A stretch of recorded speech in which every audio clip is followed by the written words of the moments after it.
Hi everyone, welcome to the Back 40 Feet, where we talk about suburban, urban, and patio gardening. And today I'm going to talk about harvesting radishes. So about a month ago, I planted radishes in my cold frame, and they are ready to harvest. So how do you tell when it's time to harvest a radish? Basically when they get to about the size that you want them. So anywhere from 3/4 of an inch to an inch. Any bigger than that, then they might split. So overripe, or over mature I should say, radishes will split down the middle. Also, if you have inconsistent watering on your radishes, they are at risk for splitting. You do not want radishes to get hot. When they do that, they'll bolt and they'll turn very bitter. At the moment, our forecast is for 90-degree weather here in the middle of May, which we never usually get. So I'm going to be picking a bunch of my radishes today. If you live someplace warm and you really like radishes, what you could do, or if you're not ready to pick them yet, is you can use a row cover for shade. And that will help keep them cool. You can also add mulch, which will keep the radish themselves cool, so that they don't bolt, to just try to extend your season a little bit longer. It's May. Usually I'll do sequential planting of my radishes so that I could have a couple of harvests every 1 or 2 weeks. But at this point it's getting too hot, so I'm going to wait probably until September before I plant more radish seeds, so that I don't just end up with a bunch of radish flowers and no radishes. This is my radish patch, mixed in with a little bit of beets and some arugula.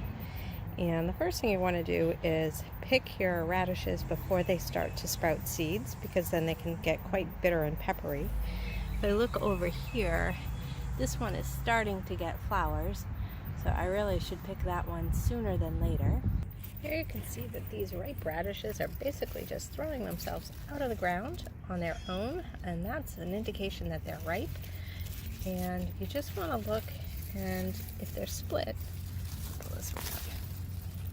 That's an indication that this is overripe, and that's what ends up happening, is that they split in half and get really, really woody. Here's a couple of radishes that I've harvested. These are a red skin variety, and this is a purple variety.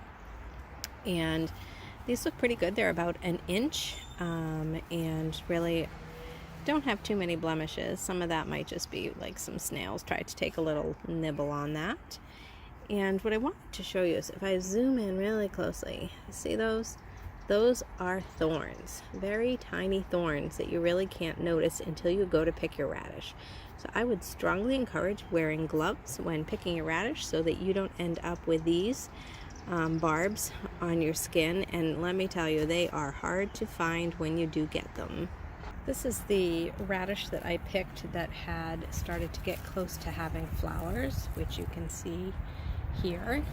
So I did pick it. You can see that even though it was starting to get ready to flower, it's not split, so it's not over mature. But you can also see all these. This is a French type radish, which is intended to be long and tapered, kind of almost like a carrot. But you can see all these extra roots here and fibers. What these are feeder roots, and this happens when you don't have sufficient watering to your radishes, that they just try to get as much water as that they can. It doesn't mean that you can't eat them. Just cut off the roots and they're good to go. But if you find your radishes have a lot of roots or are hairy, like you can see here, you may want to investigate your water practices and see if it might be related to that. We've had a very, very dry spring, so I am not surprised at all to see these on my radishes. If you're not going to use the radish greens in a salad, these are too big really to put into a salad. I would strongly recommend you take them off after you've harvested your radish, because what's going to happen is, if you have the greens and the radish in your refrigerator, which is usually where I store my radishes, those greens are still trying to live, and they're just going to continue to take nutrients and moisture out of your radishes, which then will make them sort of spongy and gross. So I do not store my radishes with foliage at all.